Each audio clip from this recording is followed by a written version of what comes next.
Meanwhile, on the comic box. Prepare to defend yourself. Get it? I do. Da da da do now do da ba da ba da ba down doom down doom dum do comics. If I was smart, I would have done something from a theme song to one of the shows. Hey everyone, and welcome to issue 61 of the Comic Box, part of the Geek to Geek podcast network. I am Rob, your friendly neighborhood comic geek. I am joined once again by Liam. Hi, Liam. Hello, Rob. We are talking Netflix's, Marvel's, The Defenders this week. Yes, the show isn't out yet. We have 1 week, and I'm not sure what we're going to do next week because we have the con and we're being panelists like all weekend. So I don't know how much of The Defenders we're going to get to. So it was probably smart if this was next week's episode, but I didn't think that through. So we'll have a filler episode or something next week. Yay, but Defenders this week. But first, obviously, the weekly geekery. Liam, what you been up to this week? How have you been keeping it geek? It's been a little bit of a light geek week for me. I did get some of my pop collection put up into my new apartment, so things are starting to shape up a bit there. I did receive a coupon code through Reddit that gave me a free Funko Pop vinyl figure from GameStop. So I have yet to collect it, but I'm rather excited. I assume you go and you're going to find the one that you're going to get more money out of, or one that's more rare, or are you just going to grab whichever one catches your eye? Well, I'd like to get one that I enjoy, but if I find one that is rare or valuable or something like that, then cool. Okay. Yeah, I mean, I've been seeing them, like I was at Barnes & Noble the other day, and they had a bunch of pops for like 50% off or 70% off, so... Yeah, those Harry Potter ones just kind of sit on the shelf. Yeah. Yeah. So that whole thing of them not being worth this much. What is that going to put you up to there then, Liam? About 800? Oh, more like 9. Yeah.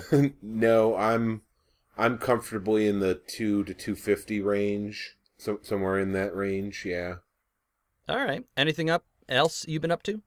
Well, I just noticed today that Voltron Season 3 is up on Netflix. It is indeed. I will be definitely vegging out on that as soon as I have the opportunity. Okay, cool. Yeah, me too. It's not really a comic-related thing. Well, we'll see. We'll see when I get to it. Like, I watched the other seasons more so because they were half-hour episodes, because it's just very, very cheesy, and it gets to the point where it bothers me, Like, it just gets too childish at some points. I still am along for the ride. Yeah. Okay. Well, for myself, I've been reading more Inhumans, though as of like an hour before this recording, it sounds like I don't need to. It sounds like, and I can say this, apparently it's like pseudo-confidential, but okay to talk about with other panelists or something, but not to be publicly announced, that I might be either an MC or a judge of the cosplay contest. And I guess they like to keep those names private so that you don't get bribed or something. Right? Like, I don't know what their prize is going to be. Like $5. I don't know. Yeah. Hot Topic gift card. Like, what? But maybe I'm wrong. Maybe there's some really great prize or something. Maybe the fix is in on the, like, extremely amateur level cosplay circuit. Yeah. Maybe the Mafia gets a little taste of that, Somebody's been paid to take a dive. They're going to have, like, part of their cosplay fall apart on stage. Yep. It'll be like Matt Murdock, I was going to say, but then they're not going to. They'll do it, and then they'll get taken out by the mob, and the child of the cosplayer will somehow grow up to be an angry cosplayer. Exactly. Who will join forces with another of, a bunch of other people who are cosplay children.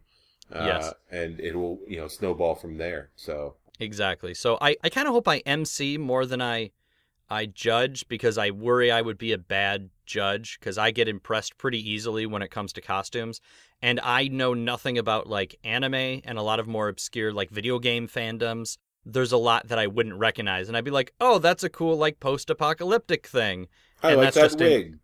Yeah. And that's just insulting, Yeah. I think, when you put so much effort into something. Yeah, some of those cosplayers, it's like, I can really tell that you put hours and hours of effort into your costume, but I don't know what you are. I'm sorry.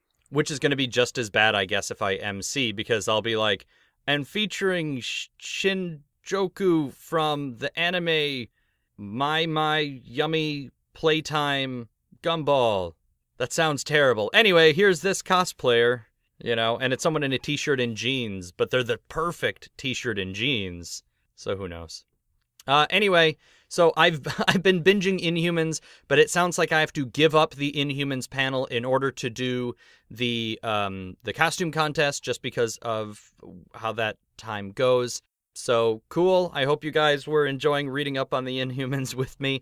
I got up to the point where they decide they're going to join the Kree, but before they end up actually taking over the Kree Empire, which is where they are in all of the Annihilation stuff. As far as video games, I have been playing more Batman Arkham Origins, which just still feels like more Batman Arkham stuff. So it doesn't necessarily make me excited to go and play Arkham Knight. I've also been playing Overwatch, though. They're doing their summer event thing, and there's this thing called Lucio Ball, where the character that goes around on roller skates, and his big thing is he has a weapon that shoots people away from him, pushes them back, and then he helps heal. Everybody plays him, and then my understanding is it's basically like Rocket League, because you're just kicking a giant soccer ball, and that's a lot of fun. So I've been doing that much more than playing the actual Overwatch. I heard you typing. I didn't know if you were typing at me. You were not. That's fine. I was trying to, but okay. Then my audio kicked back in, and I can hear you again. Nah, we're fine. It doesn't matter. This is all... You don't care. You're not going to comment on the things that I do. I've also been reading... Sidebar. There you go. I've also been reading more of Morning Glories, which is...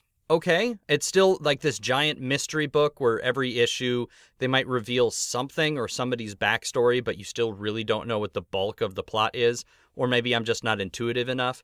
I could see people that like those sort of mystery things, or Lost, the TV show, might really dig on this. I'm plowing through it because it's on Hoopla. They have 9 volumes on Hoopla. I'm on 6 or 7 right now. So I'm just going to keep reading because it's there, so I want to keep reading because I'm curious. But I don't think this would have been a series I would have bought issue to issue. It's decent. The art is fine. It's just not blowing me away. And then last thing I have for Weekly Geekery is I am still watching Flash Season 3. I just finished watching the musical episode that has Supergirl in it 2 days ago.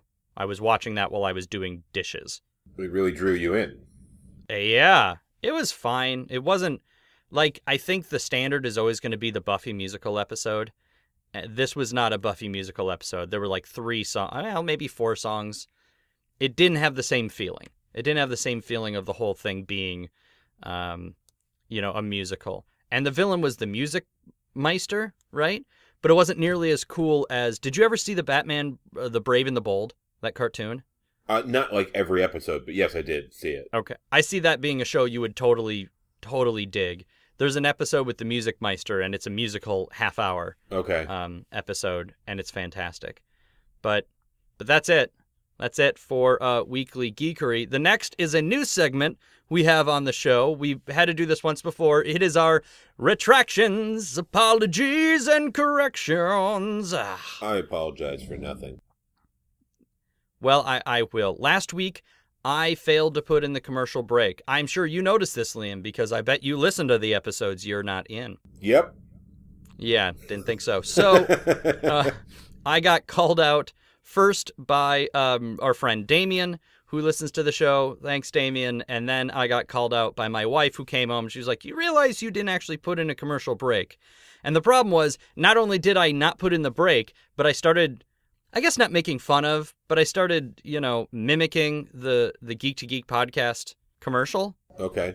So you got me going, I'm Void, and I'm Beej, and we're the Geek to Geek podcast. Anyway, got called out for it, talked about it on Twitter, got made fun of by Void and Beej. So Damien, it's all for you! We'll be right back.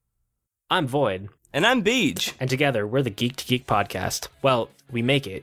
It is kind of us, but I guess it's separate. Every week, we pick a topic from geek or digital culture and chat about it for a while. And you're invited. We talk about books and movies, games, comics, the internet. Or really whatever we feel like. Yeah, that too. So look for the Geek to Geek podcast on iTunes. Or wherever your podcasts are sold. Or downloaded.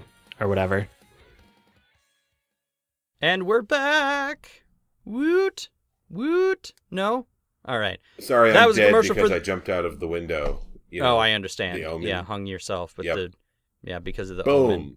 Yeah. Reference. Who later being played by Alan Grant. Well, I mean, that's we can granted. say Sam Neill, but it's Alan Grant. Yeah. That makes it so much more fun. Before he was interested in dinosaurs, he was the Antichrist. Of course. All Might right, still so be. we're part of the Geek to Geek podcast He was network. also Merlin.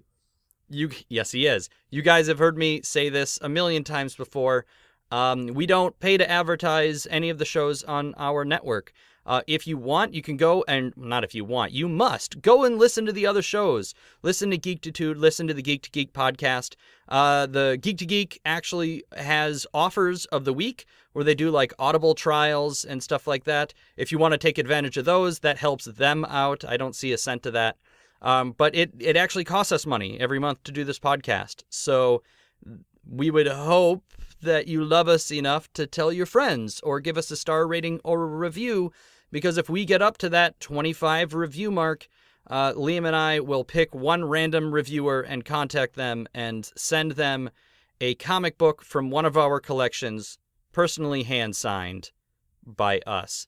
And if which you makes it really worthless. loved us, you would sell your blood and or genetic material in order to donate to our podcast network. We don't have a way for people to do that, though.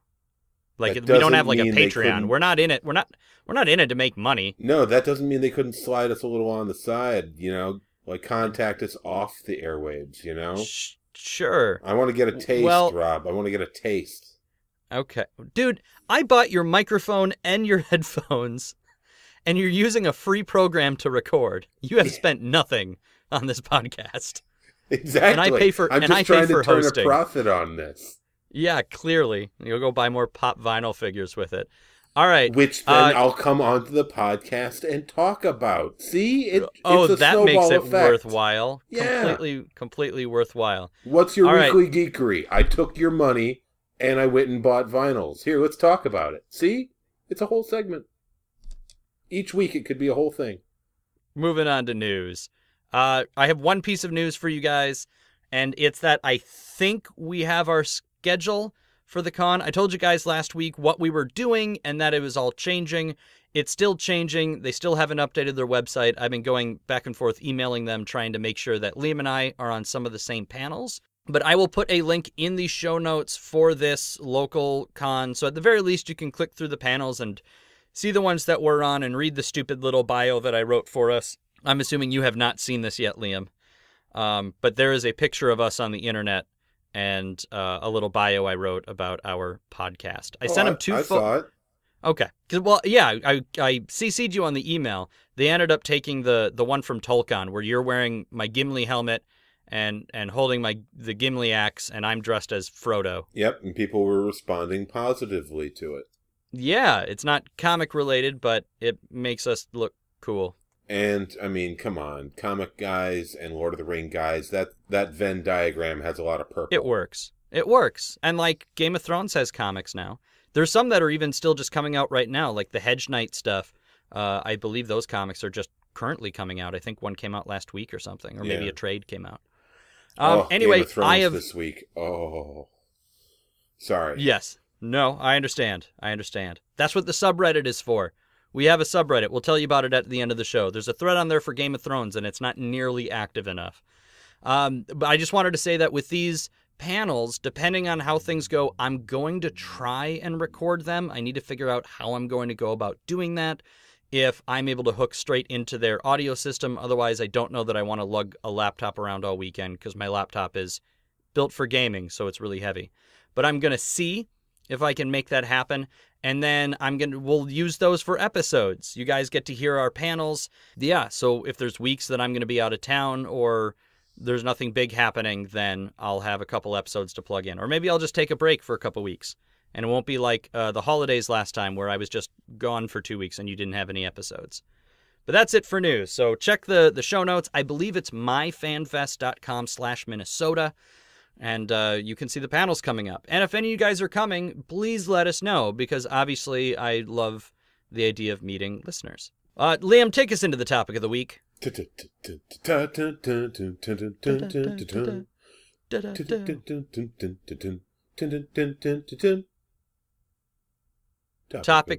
of the week. Yeah, there you go. Okay. You have to say it. You have to give me the appropriate pause.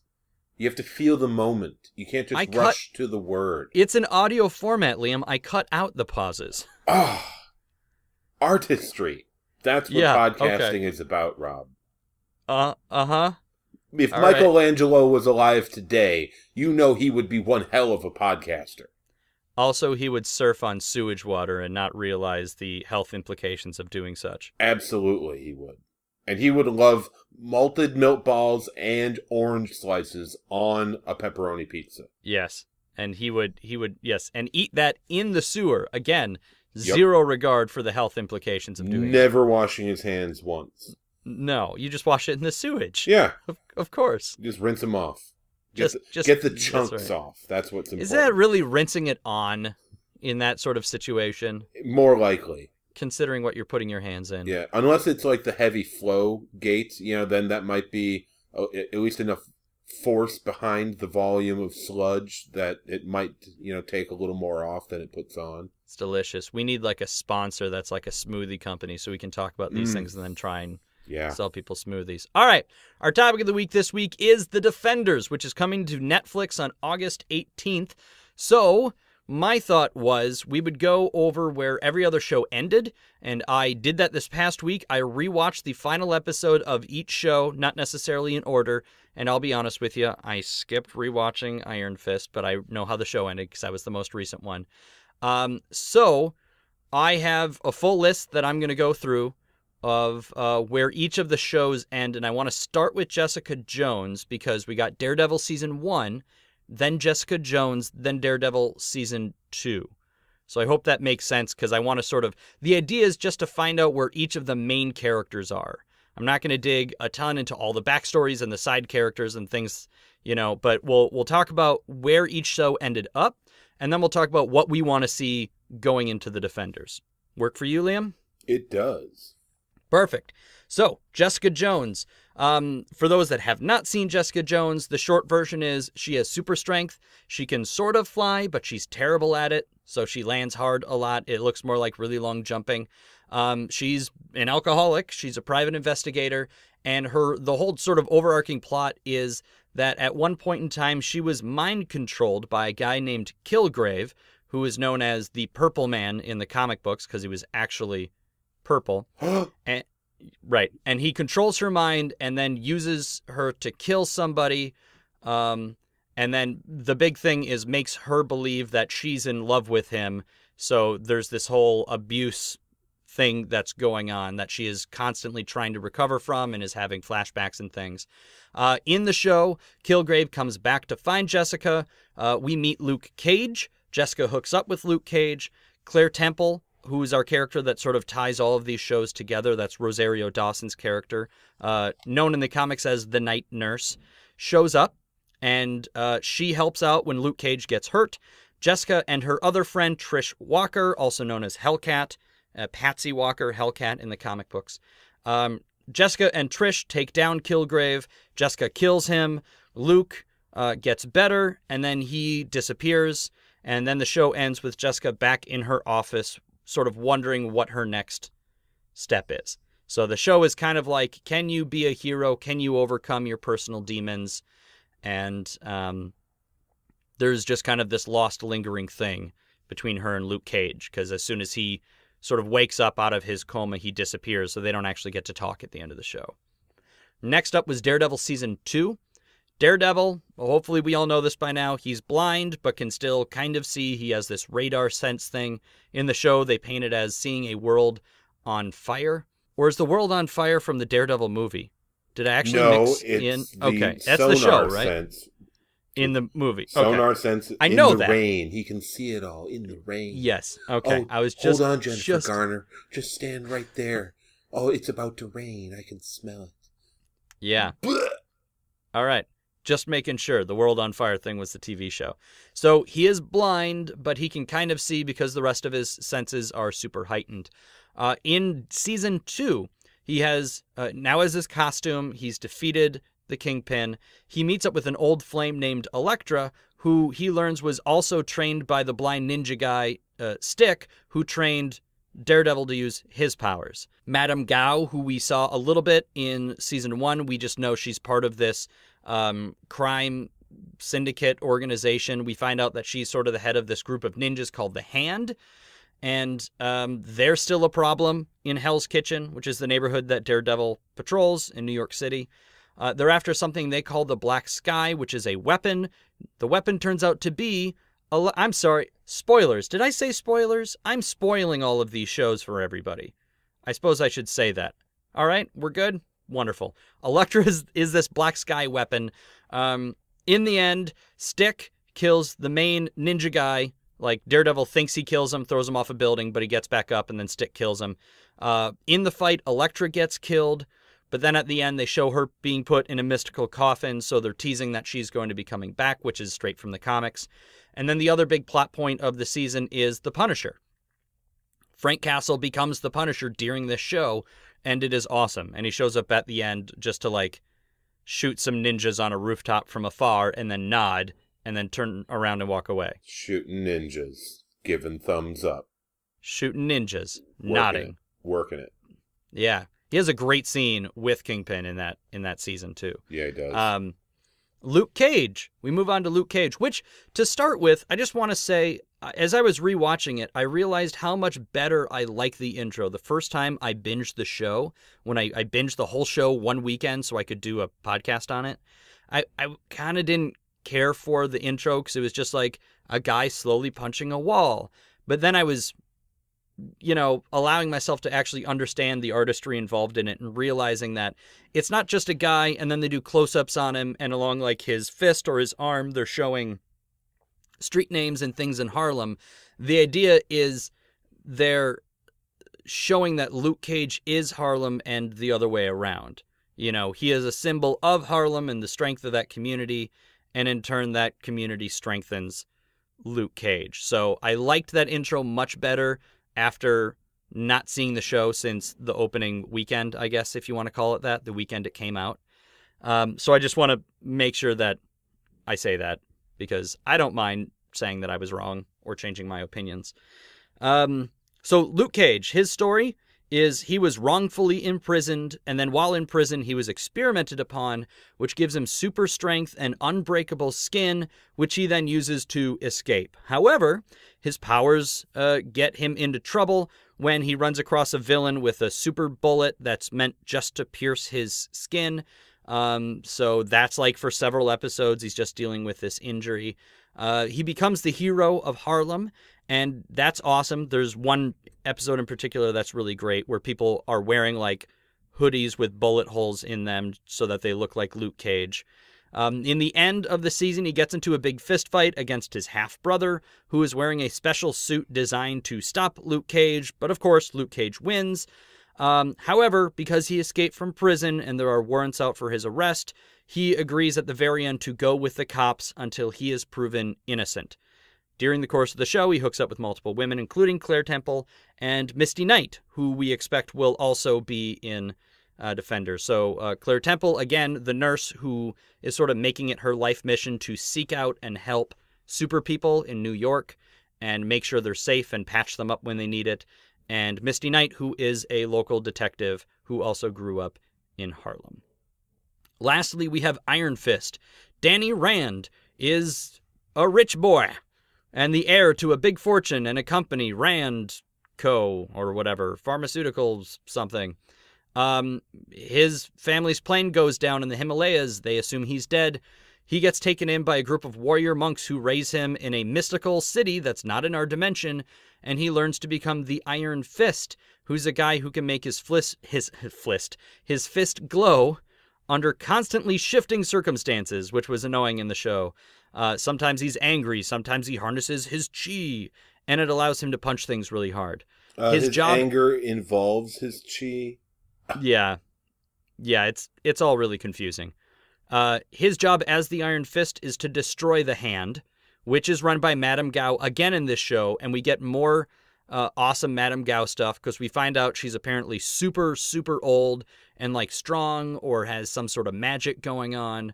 The show itself wasn't great, but in the end of the show is Iron Fist proves that he is in fact Danny Rand, and he tries to get control of the company, but not really. And his ending is he takes his new friend, Colleen Wing, to a mystical city where he grew up, tries to bring her back, but finds the mystical gateway is closed, and there's a bunch of hand ninjas lying all over the place. So it's important to recognize that the Hand then is the villain in Iron Fist, as well as Daredevil.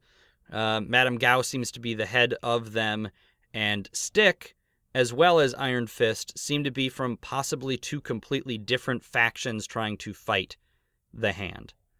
And the other ending we get in Iron Fist is Bakudo, who was Iron Fist's friend growing up, who also wanted to be the Iron Fist but got passed over, who's totally a better martial artist than Danny Rand is, talking about how Danny Rand needs to die in order for, I believe, somebody better to be the Iron Fist to take out the Hand, or something along those lines. And that's it. That's where we find ourselves. So obviously, like I said, there is a ton of side characters and a lot of plots going on, but those are the basics. From what we can tell, all four of these characters in The Defenders are going to be brought together by some threat, which Stick is involved in because he's in the trailers, which means it's probably the Hand. However, it might be the Foot. It might be the Foot. Yes, this is correct. What if Shredder showed up? So and the Terrordrome? That would be fantastic. Shredder, get me a body. And then they come for Matt Murdock, or they come for, Danny Rand for some reason. Maybe they like the golden version of his hair version. You know what I would take? What's that? Give me Uncle Phil, the actor that played Uncle Phil, who was also the voice of the Shredder from the Ninja Turtles cartoon. He was Uncle Phil on The Fresh Prince of Bel-Air. He's same passed guy. Away, right? Oh, did he? Yeah. Oh, man. I was going to say, just have him in one thing, be like, the Hand, what's next? The Foot? James Avery. That's his Yes. name. Yeah. That's right. He passed away, in the last year or two. Yeah. Relatively recently. Oh, well. Missed opportunity, Death. Way to go. He should have just thrown Death out on the front lawn like Jazzy Jeff. That's right. Anyway, we assume that the Hand is the villain here, which would mean Madame Gao, but that Sigourney Weaver is supposedly the villain. And we don't even know who she is going to be. And now, let's first kind of tackle that, because I wonder, everybody loves Sigourney Weaver. I don't know anybody that dislikes her as an actress. Is there something to be said for whitewashing when Madame Gao clearly could have been the main villain for the Defenders, but instead they get a recognizable white actress? Maybe. I mean, I'm not particularly intrigued by the Madame Gao character. I mean, did you watch all of Iron Fist and all of Daredevil? All of Daredevil, yes. All of Iron Fist, no. Okay. You at least, because she's basically the main villain in that. But no, she takes out Iron Fist herself, and it's really cool. Okay. And they talk about how this ancient city that Iron Fist was trained in has been around for, centuries. And she's like, yeah, I know. I was there when they built it. They really build up her character in Iron Fist. It's kind of the one cool thing in Iron Fist, I think. Okay. Maybe I'll give it another try. Yeah. You gotta let the show be itself. You just have to Clockwork Orange it. Just get yourself strapped in with some eye drops and really give it a watch. Yeah. Well, it's like all the Marvel movies. There might be good ones, there might be bad ones, but you kind of have to watch them all now. Oh, there are bad ones. Yeah. Well, it's the problem with doing that, as awesome as it is, and I'm in favor of it. I love the idea of a big connected universe, but the problem is when you start doing things like this and it basically becomes a crossover event at a comic book company, right? Where now if you're not buying all 40 issues, even though they say the main series is only 6 issues, but there's 40 tie-ins, if you don't read the tie-ins and then you don't know what's going on somewhere, that's kind of what I feel like this is going to be. Hopefully the Defenders will allow you to skip Iron Fist, or even Jessica Jones. Like, I think my synopsis kind of covers it. There's obviously a ton more going on, but the basic idea of she's not really a superhero. She doesn't want to be a superhero. Her friend does. Her friend Trish does. Jessica, yeah, she's got super strength, can kind of fly, and she drinks too much. You know, and that alone could probably be good enough for you to know who she is, but the show is still really good and worth watching, and I'm sure they're going to drop hints, you know, or some discussion. Now, I don't know what we're getting as far as how the episodes are playing out. Like, would you prefer that we get like an episode for each person and then they come together? Or do you kind of want them all to show up episode 1 and let's just move on with our plot? I would prefer it if they just jumped in like they've already been doing this for like years and have like a bunch of in-jokes and everything, and that the show really centers around them like hanging out in the area outside all of their lockers and them talking about, you know, like problems they're having at home, you know, feelings.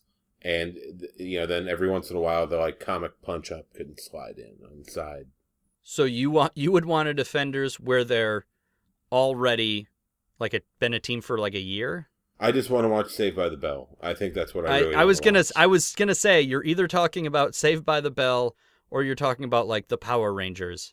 But yes, with the lockers. That's funny. See, I wasn't gonna try and derail it by mentioning Saved by the Bell, but that's exactly the image you painted in my head. I'm glad that I was able to get there with you and help bring you to that same spot. Okay, so Daredevil is obviously Zach Morris. Oh, of course, right. Clearly. And I think AC Slater is definitely going to be Mr. Rand. Really? See, I would say it's got to be Luke Cage because he's the buff guy and he's the only one who could get away with calling anybody mama. I suppose, yeah. I mean, come on. If you've seen Iron Fist... And if he grew the hair, he could have an AC Slater awesome fro. Yeah. I mean, it could happen. Dude, have you seen all of Luke Cage? No. See? He's got the fro when he's in jail and like a big beard. Yeah, that part I did see. I think you would like that show. That part I saw, but him with like the Jerry curl kind of, you know, though? Yeah. But like Iron Fist is clearly Screech. Yeah. If you've seen Iron Fist. I think Jessica Jones would be a good Jessie. I mean, her name is already Jessica. Specifically the episode where she's on drugs. Yes. Yeah. Specifically and that can't help one. herself because she's so excited. Yeah. Except for being excited. It's like after she's come down off of the pills. Yep. And then turns to drinking. That would then be Jessica. No, I tell you what, Jessica Jones is Jesse Spano post Saved by the Bell. Yeah. Everything's over. She was there for a while. Yeah. And then I suppose Trish Walker would be... I was going to say the night nurse could be Lisa. Yeah. The smart one. Yep. That actually helps out. Always there. Never gets enough credit. I mean, like she's the common, the tie that binds, so she certainly gets to be a full-fledged, you know, cast member. Yeah, that's fair. All right. Let's step away from the Saved by the Bell thing, though somebody out there please create a meme or an intro to Saved by the Bell that features these characters because that would be fantastic. I have a list of things that I think are going to happen. Are you ready for these? Yes.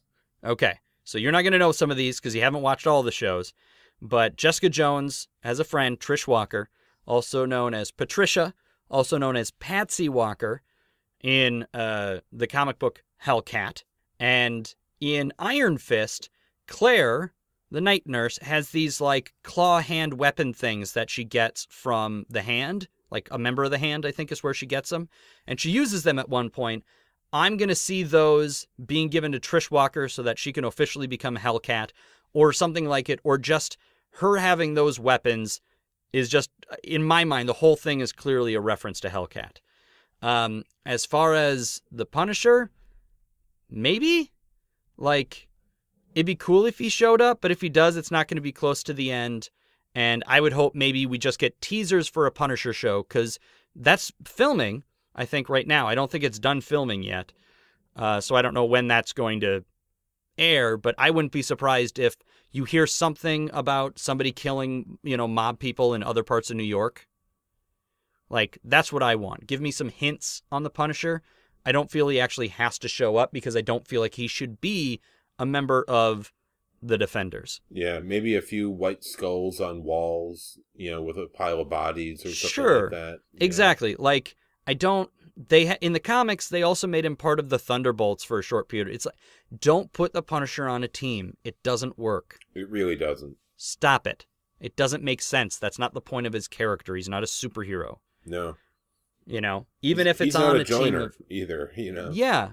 Like, he can do team-ups when he needs to, but then it should be like the Garth Ennis team-up that he wrote, where it was like the Punisher and Wolverine, and the Punisher kept trying to kill Wolverine and kept failing, because Wolverine kept getting in his way and was all scrappy. So at one point he takes a shotgun and blows off Wolverine's wedding tackle, and another time he just flat out runs him over with the steamroller, and he shoots his face off a couple times, so it's just the metal skull.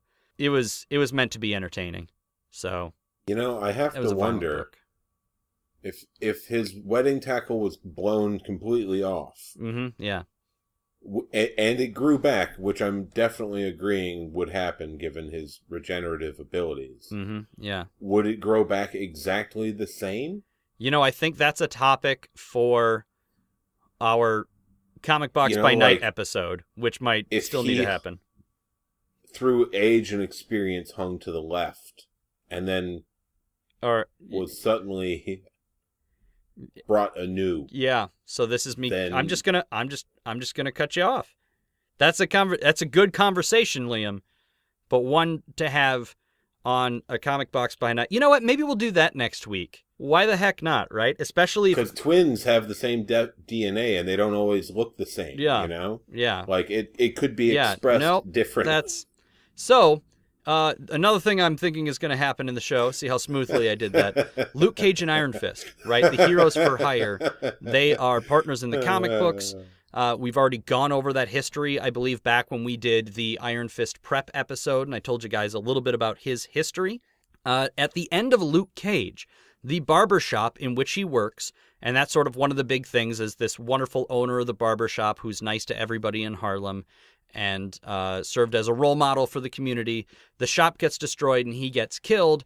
And at the end, they're talking about what's going to happen to it. He's like, well, it's clearly not going to be a barbershop anymore. But the guy who also hung out there all the time is talking to Luke Cage, and he's like, people are going to be talking about this for years. Whatever it is, that place is going to be famous.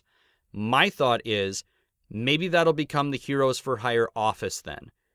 I would love if at the end of the Defenders, Luke Cage and Iron Fist learn to get along and decide to go into business together and redo the barbershop into the office for Heroes for Hire. That would be pretty awesome. Yes. Now, minor spoilers for the Defenders here, because I listened to the Fat Man on Batman, and Mark Bernardin, the co-host of that show, has seen the first 3 episodes. So minor spoiler here in 3, 2, 1. They get into a fight, and my understanding is Luke Cage beats the hell out of Iron Fist. I'm really looking forward to that. I think that's how that would go. So I think that's how that would go too. So I look forward to it. That's what I think is going to happen with that. That said, Colleen Wing, who is the love interest in Iron Fist, which I don't feel was necessary. I felt she was just strong enough character on her own. It was a wing and a miss. All right. Fantastic. But in the comic books, Colleen Wing and Misty Knight, who is actually Iron Fist's girlfriend in the comics, create their own detective agency and are that they call like Nightwing Investigations or something, which they might not be able to do because copyright's on the DC character. But they're unofficially known as the Daughters of the Dragon because she has a metal arm. She being Misty Knight has a metal arm, and Colleen Wing has like her ninja training and her super old sword, and they go out and solve crimes and help Luke Cage and Iron Fist all the time. So I suppose that might be where that's located, but I see no reason. Well, I guess with Misty Knight, maybe that would be a reason for it to be in Harlem. But beyond that, I don't know why they would do it in Harlem. As far as Elektra goes, we've seen in the trailers that Elektra is coming back as evil. Sorry, spoilers. This is all in the trailers. So we know that she's coming back, and we know that the Hand is going to be a major threat. Again, I hope we get more Madame Gao. I kind of want her to be the main villain. Because who's Sigourney Weaver going to be? Like we talked about. Sigourney Weaver. She can be just her. I guess. Like, I got sick of being an actress. I got sick of having to hide my violent tendencies. Yeah. And I decided I'm going to take over Hell's Kitchen. And she kept the duct tape together pulse rifle. Yeah. Flamethrower. Yep. And they just go. Her and she Lance has the loader. Henriksen and Michael Beale. They're just going to come in and start kicking ass. Somehow they're going to work in the robot loader thing. Oh yeah. That she's wearing. Yeah. Spin the twisting arms around and just be like, "Get away from her!" Like, I don't know who the her would be. It could be Madame Gao. Madame Gao. Yeah, that'd Madame be great. Gao. Yep. But let and then that Luke be the Cage thing. and Power Fist, have to like duel this thing as she's like, oh man, that would be great. I think it'd be great. Not what we're gonna get, but maybe again, fan art. Let's see some fan art. The movie I'm on the seeing in my subreddit. head is so much more interesting what they're gonna show me. So yeah. Speaking of the villains, I would love to see the Kingpin show up again. I doubt that that's gonna happen, but I guess we'll see. As far as other villains, there's Bakudo, the guy at the end of Iron Fist, who talks about Iron Fist needing to die. But they have to save something because we know, I believe, Daredevil is getting a season 3, and I think all the other shows are getting a season 2. Like, they did so well. They were watched. So I don't know how that works, but they were watched a lot, I guess. I don't know how they do ratings. There's no ads, so they can't charge companies more money for ads later on down the road, So I don't know how they gauge how successful it is and if it makes its money back. Like, does that just mean the next season they charge Netflix more? And more importantly, if Disney, as is being reported, is pulling all of their Marvel and Disney content from Netflix and having their own streaming service, does that mean that the Marvel Netflix shows are going with them? Oh, they better not. They'd better not. Otherwise, I would not sign up for anything Disney based. No. If they did that, I would simply just pirate it. Yeah. I do not care enough about Disney that I need to subscribe to yet another thing. Hulu, exactly. No. Amazon, Netflix. Yeah. And now, no. Yeah. No. Everybody's trying to do their own streaming thing because they figure people will pay for it. Not monthly. Maybe if you're like, hey, would you pay $5 for an episode of Game of Thrones? Yes, probably. Because I only have to pay for, 8 of them for a whole year. Or maybe charge me $2. Hey, $50 for a season to watch it episode by episode on a weekly basis. If you then get to own it digitally, or send me the DVDs or the Blu-ray when I do that at the end. Yeah. You know what I mean? Make that part of the deal, and then we'll talk. Because maybe even $5 per episode is a lot. I don't ever buy or rent things digitally because it seems silly to me. Yeah, exactly. Yeah. If I give you money, I want a physical thing. But anyway, I got 2 more things here. I hope that Jessica Jones isn't super team-up-y. The trailers show Luke Cage more being that guy of saying, I'm not looking for super friends. We're not hugging, that kind of thing. Yeah. I want that to be Jessica Jones. I want her to be hardcore. Nope, I don't care about any of you or any of this. Yes, I'm starting to come around to this idea that maybe I could be some kind of hero and use my abilities to help people, but I would really rather help them as an investigator rather than a superhero. I'm not wearing a costume. I'm not, because that's the whole point of her character. In the comics, she was an Avenger for a brief period of time, decided she didn't like it anymore, and then the whole thing with the Purple Man happened, and then she quit. And her whole thing is nope, not my thing, and that's what I hope. So even though they're calling it a team show, whatever. However, I will say, for everybody that tells me that I'm too harsh on love stories in these programs and stuff, I will say that I do want to see this love triangle, which has to be there, between Luke Cage, Jessica Jones, and Claire Temple. Because when we see Claire in Iron Fist, she actually is reading a letter that Luke Cage writes her from prison, and his whole thing is that he's interested in Claire. But at the same time, the big thing of Jessica Jones is her meeting Luke Cage and somebody else like her that's super strong is the first time that she's ever met anybody and made that connection and cared enough about anybody to put herself in danger in order to help out. So that is what I'm hoping. It looks like, there you go, your connection's back up. I was going to say, Liam's connection dropped down a bit. But any thoughts on that? Like I said, Jessica Jones, I don't want her to want to be in a team at all. I don't really want anybody to want to be in a team except maybe Daredevil and Iron Fist. I guess that's half of them.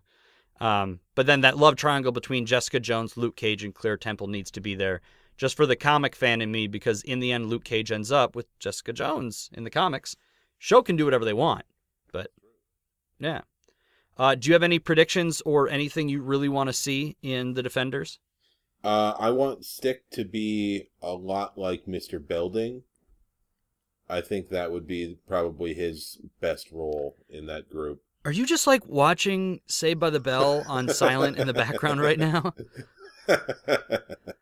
Like, should they find and take care of a duck they find covered in oil? I think they ought to have a storyline in which they go to one of their relatives' resort and work for the summer. Yes, summer, yes. I just think that would be a smart idea for them, you know? Poll list. I'm doing that. I'm just moving on. All right. That was our topic of the week. I have moved, like I said, I'm shifting the show around. I keep trying new things. Our poll list for next week, I figure it makes more sense for it to be at the end of the show. Yes, because actionable content. Start watching The Defenders next weekend. I don't expect that we'll do it. Like I said, maybe we'll finally do that comic box at night or by night, however we want to call it. Comic box dark? I don't know. I like comic box after dark. After dark, that's what it was. So maybe we'll do that next week. Maybe even at the con we'll record. If I'm going to have my gear there with me, I know there's breaks between our podcast or between our panels. I see no reason that Liam and I couldn't sit down and record a little bit on, I guess, maybe Sunday. I know you have to work Saturday right after the panels are done. But maybe we'll find time and do that, or we'll hang out on Friday or do something, and we will have inappropriate conversations. I don't think we'll do the review of the terrible movie thing. I think it's much more likely that we'll just hang out and we will talk about things that we can't normally talk about. Or maybe we will do a Defenders like Part 1 review. I have no idea, and just make it a couple days late. So, my poll list for you guys is to start watching The Defenders, because certainly we will be talking about it and recording it the following weekend after The Defenders comes out. Maybe a little bit next weekend, I'm not sure. Come find me. Hit me up on Twitter. Hit me up wherever. And you can find me on the what is the Blizzard thing called? The battle.net, right? Yeah, play some Lucio Ball with me. A little bit of Overwatch, because I might be trying to do that a little more while the event's going on, because it's fun and it's different. Yeah, because I don't know what you would rather do, Liam. Like, we could do a Defenders episode, but we would have to try and find time during the weekend while we're doing the con, like in the evening maybe, to sit and watch at least the first couple episodes of The Defenders and record a podcast. And then I have to edit the podcast and get it out. So we could either do a late episode that would come out like Monday or Tuesday or Wednesday, and then do a second Defenders review, the weekend after, or we can do the Comic Box After Dark episode next week and just try and find time to squeeze in a recording. You have opinions on that one? I could probably squeeze in a little After Dark recording sesh sometime this week if you wanted to do that. Otherwise, I mean, you're the one who edits, so... Yes, I am. Well, that would be the thing. If it's after dark, I don't need to edit anything. All the dumb pauses, all the mistakes, the swearing, everything else, it'll all be in there. All the intentional nipple tweaking. Yes. We're not there yet, Liam. Don't get yourself all excited. I'm all right. Podcasting shirtless right now. Bring us into the end of the show, please. That's disgusting.